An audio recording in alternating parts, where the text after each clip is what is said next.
మోకాళ్లలో గుజ్జును పెంచి నొప్పిని తగ్గించి సర్జరీని దూరం చేసే ఫ్రీడమ్ వాక్. ఆంధ్రప్రదేశ్ ఎన్నికల్లో ఎవరు గెలుస్తారు? ఓటింగ్ సరళి ఎలా ఉంది? ఏ పార్టీ గెలవబోతోంది? ప్రజలు ఎవరికి పట్టం కట్టబోతున్నారు? ఏపీలో సంక్షేమానికి జనాలు జై కొట్టారా? అభివృద్ధికి ఓటేశారా? ఈసారి ఓటరు నాడి ఎలా ఉంది? ఏ పార్టీకి ఎన్ని సీట్లు వస్తాయంటూ పోలింగ్ నాటి నుంచి ఒకటే ఉత్కంఠ. అయితే ఆ ఉత్కంఠకు ఎగ్జిట్ పోల్స్ తెరదించాయి. పార్టీలతో పాటు ప్రజలు ఎదురు చూస్తున్న ఎగ్జిట్ పోల్స్ రానే వచ్చాయి. ఏపీ అసెంబ్లీ, లోక్సభ ఎన్నికలతో పాటు తెలంగాణ లోక్సభ, దేశవ్యాప్తంగా జరిగిన సార్వత్రిక ఎన్నికలకు సంబంధించి ఎగ్జిట్ పోల్స్ ను ఓసారి చూద్దాం. వైఎస్ఆర్సీపీ మరోసారి అధికారంలోకి రాబోతుందని మెజారిటీ ఎగ్జిట్ పోల్స్ తేల్చాయి. లోక్సభ ఫలితాలలోనూ వైసీపీకి మెజారిటీ స్థానాలు వస్తాయని అంచనా వేశాయి.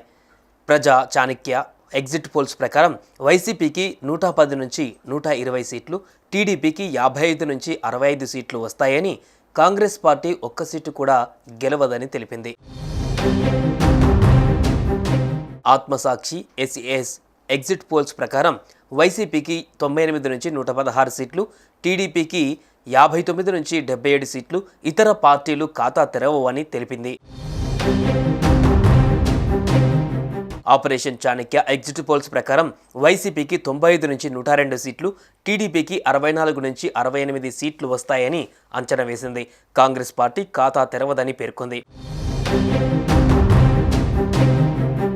పోల్ స్ట్రాటజీ కూడా వైసీపీకి పట్టం కట్టింది. వైసీపీకి 115 నుంచి 125 సీట్లు, టీడీపీకి 50 నుంచి 60 సీట్లు, ఇతర పార్టీలు కూడా ఖాతా తెరవవని జోస్యం చెప్పింది. అగ్నివీర్ ఎగ్జిట్ పోల్స్ కూడా వైసీపీకే జై కొట్టింది. వైసీపీకి 124 నుంచి 128 సీట్లు వస్తాయని తెలిపింది. టీడీపీకి 46 నుంచి 49 సీట్లు వస్తాయని పేర్కొంది. అగ్నివీర్ ఎగ్జిట్ పోల్ కూడా కాంగ్రెస్కు ఒక్క సీటు రాదని తెలిపింది. ఏబీపీ ఓటర్ ఎగ్జిట్ పోల్ కూడా వైసీపీకి మళ్లీ అధికారం వస్తుందని అభిప్రాయపడింది.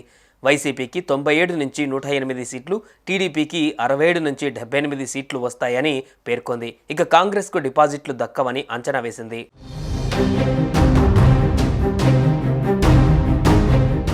సుమన్ టీవీలో మీ పర్సనల్ అండ్ బిజినెస్ ప్రమోషన్స్ కోసం కింది నెంబర్కి కాంటాక్ట్ చేయండి.